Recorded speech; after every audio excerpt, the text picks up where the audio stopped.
Well, hey everyone, my name's Nathan. I'm a project coordinator with Mission Discovery, and I'm stoked to tell you that we are 10 days away from one of our favorite days of the year. Last year was our first year doing this thing. It's called the Big Payback. It's a fundraiser right here in Middle Tennessee, but we love it because we get to invite everybody to join in from all around the world. So anyway, it's 10 days away, and last year was a total surprise. We raised $20,000 in one day for Mission Discovery at a time when we needed it the most. I mean, it was like the coronavirus had just hit, and we found out that we were not going to be having trips for the duration of the year. So this year is just we're doing it 10 days away. This is one of my favorite moments from last year's Big Payback. Take a look. Richard Bowden. And so I told him what Ann had said, what my friend had said, and he said, Maury, what keeps you from doing this? And I said, well, I'm afraid. And he said, tell me about that. And I said, well, I'm a child of an alcoholic. I've had some counseling for this, but still deep down inside of me, I don't want to fail in front of people. I still have a performance thing here. And he said, well, fear is a prerequisite to any great work of God. Wow. Just have fear. Just walk through it. Just walk with fear, walk forward. I said, okay. I said, and he said, what else? He says, I don't know if I have the tools. Personally, I don't know if I have it. He said, Maury, and this was from the Henry Blackaby content. He said, will God call you to do a God-sized thing, or will God call you to do a Maury-sized thing? And in that meeting with my pastor, I said, I am not going to answer you. You know what happens when you answer. You know, and every one of us know. He calls us to both, though, really, right? He calls us to things that are within our abilities. And certainly, I'm not going to be a brain surgeon and go into the OR and cut you open, Jimmy. I'm not going to do that. I don't have that skill. But for those things that I'm skilled in, God calls us in our gifts, our vocation, and our calling.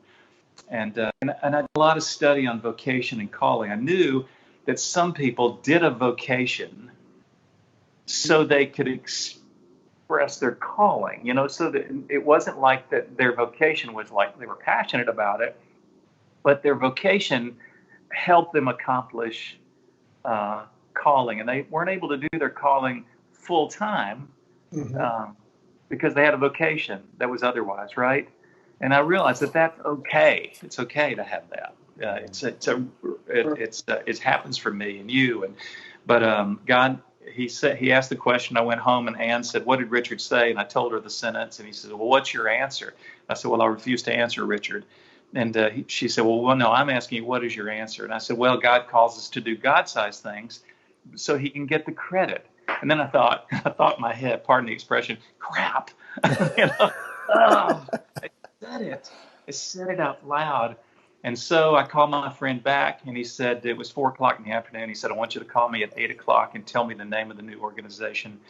And I've got a piece of paper in my office. It was just a yellow pad. I started brainstorming by myself, which is really easy when you have multiple personality disorder. We were just all talking to ourselves.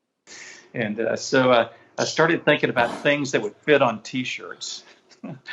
So, one of my first ones was high yield investment for youth in the world. That won't fit on a T-shirt. That would fit on a billboard. Yeah, I know. I shared that piece of paper with Nathan. I sent him a picture of it a couple of weeks ago. There's some wacky ones on there. Some great and then ones, there was one that said Discovery Missions, because here I wanted to pick up on some of Blackaby's content and say, I want to poke around in the world. I want to find out what God is doing, and I want to join him. I don't want to, and we created a lot of things at Mission Discovery. There's so many things that are created, but not saying that was wrong for us to do creative things, but I wanted to see where God was already working. I wanted to join a work. I wanted people to be changed by what they saw. I wanted them to be able to take what they saw and bring that back and tell others. And so we took youth on these first mission trips to Mexico, and they came back and they told their parents. And Jimmy, their parents started wanting to come. And we had adult trips.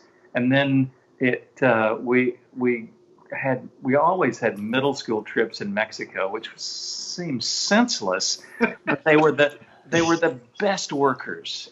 They were the best. They were so nervous about their self-image. They just wanted to hammer and just get it all out. And I love that. And so Mission Discovery started from that foundation of where is God at work in the world?